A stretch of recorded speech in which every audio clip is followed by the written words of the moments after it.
Shalom, shalom les amis, j'espère que vous allez bien.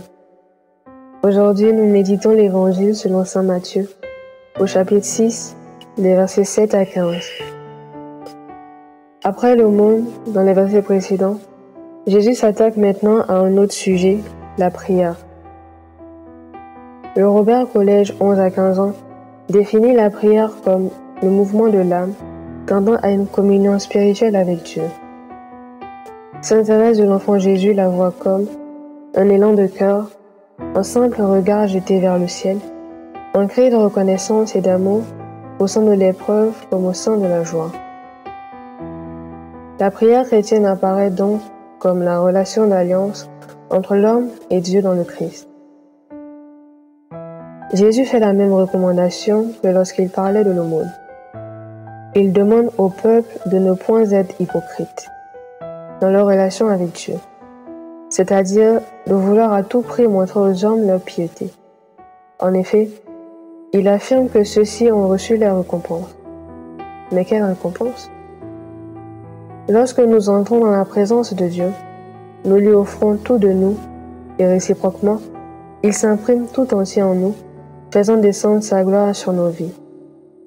Mais si nous avons déjà couru après la gloire de l'homme, il s'imprime en nous l'image de l'homme et nous sommes déjà récompensés, mais de la plus mauvaise des manières. Finissant le constat général, Jésus nous donne la marche à suivre. Pour toi, quand tu veux prier, entre dans ta chambre, la plus retirée, verrouille ta porte et adresse ta prière à ton Père qui est là dans le secret.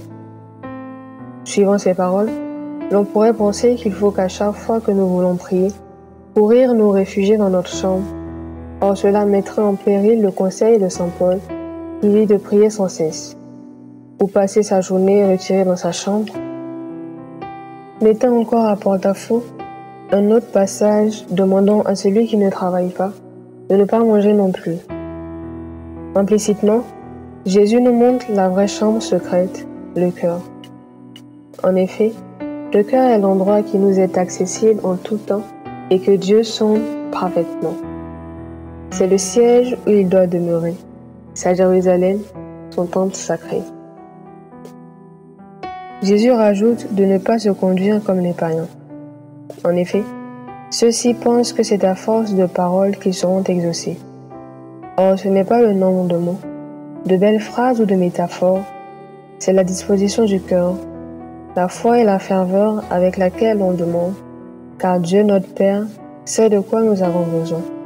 Il nous connaît mieux que nous-mêmes. Après avoir dénoncé les pratiques de prière, Jésus nous apprend à prier selon son Père. Il dit, « Vous donc, priez ainsi. » Ce n'est point une demande, mais une recommandation. À compter de cet instant, Jésus nous donne un modèle pour mieux prier le Père. La prière que nous apprend Jésus débute par « Notre Père qui es aux cieux ». Sans même avoir encore réalisé son sacrifice par lequel nous sommes sauvés, Jésus est convaincu d'aller jusqu'au bout, car déjà, il fait de nous ses frères. Il nous demande d'appeler Dieu, ce tête autrefois si lointain pour l'ancienne alliance, Père. Automatiquement, se crée une nouvelle forme de relation entre lui et nous, une relation filiale. Nous avons un Père. De plus, ce Père est dans les cieux, d'après les dires de Jésus. Autrement dit, il est élevé. Dire à ce Père qu'il est dans le ciel sous-entend qu'il l'est mis au-dessus de tout dans nos vies. Autrement, il est le premier. Et donc, notre prière dépend de la position à laquelle on le place. La prochaine phrase est « Fais connaître à tous qui tu es ». D'autres versions disent « Que ton nom soit sanctifié ».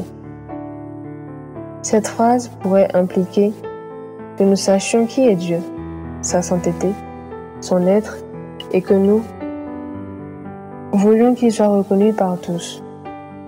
Par cette demande, Jésus s'adresse d'abord à son Père, afin que ce dernier se fasse connaître aux disciples. Par la suite, c'est un soutien à l'expansion de l'Évangile. En effet, Conformément au libre arbitre dont nous a gracié Dieu, Jésus nous fait inviter son Père à se révéler plus profondément à ceux qui ne le connaissent pas, mais plus encore à ceux qui disent cette prière. Connaître qui est Dieu revient à connaître qui est Jésus, car ils sont intimement liés. Connaître qui est Dieu, c'est découvrir le sens de la vie et entrer dans son intimité. En effet, l'on ne pourrait prier quelqu'un qu'on ne connaît pas. En disant que ton nom soit sanctifié, on pourrait dire que ceux qui ne savaient pas qu'il était le Très Saint le comprennent. Mais pour nous, qui portons désormais le nom de Dieu par son Fils bien-aimé, sanctifier le nom de Dieu, c'est sanctifier nos vies pour nous aussi devenir saints dans son royaume. Par la suite, Jésus demande à son Père de faire advenir son règne. Mais qu'est-ce que le règne de Dieu? Comment le faire concrètement venir? Est-ce à nous de le faire venir? Tout d'abord, il semble qu'un monarque ne peut pas régner sans sujet. De ce fait, pour qu'il y ait roi et donc règne, il faudrait que les personnes reconnaissent la toute-puissance d'un tierce. Le règne de Dieu consiste donc en des personnes soumises à sa volonté, reconnaissant donc qu'il est le roi. Jésus demande à son Père de faire venir son règne. Or, Dieu a créé l'homme avec cette faculté de libre arbitre. Le règne peut-il donc être imposé? Par cette prière, Jésus semble demander à son Père de donner sa force et de soutenir ceux déjà sous son règne, afin que, eux, se fassent le relais de cette nouvelle. Implicitement, par Jésus, c'est le règne de Dieu qui se fait, car jusqu'au bout, il a accompli les desseins de son Père. Ensuite, Jésus demande à son Père de réaliser sa volonté partout, sur la terre, à l'image de ce qu'est le ciel. Le ciel, le lieu où siège le roi, est rempli de sa gloire, là où paix, amour et bénédiction règnent pour les siècles. Jésus demande donc au Père de rendre la terre comme un grand trône où il siégerait. La prochaine demande de Jésus à son Père est de nous donner au jour de la prière le pain dont nous avons besoin. Le terme « aujourd'hui » nous amène à nous engager à répéter cette prière tous les jours de nos vies. En effet, les bontés de l'Éternel se renouvellent chaque jour.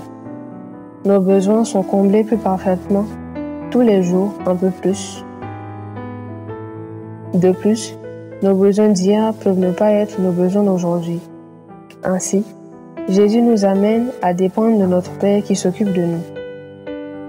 Le pain ici représente une multitude de choses, à commencer par la vie, le souffle qui nous anime.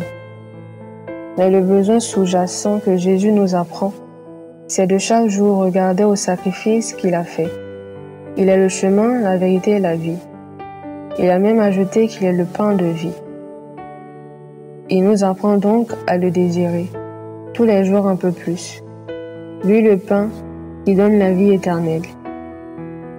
Par cette demande, Jésus nous apprend à désirer les choses du ciel, lui, afin de ne manquer de rien. Tout ce dont nous avons besoin, c'est lui.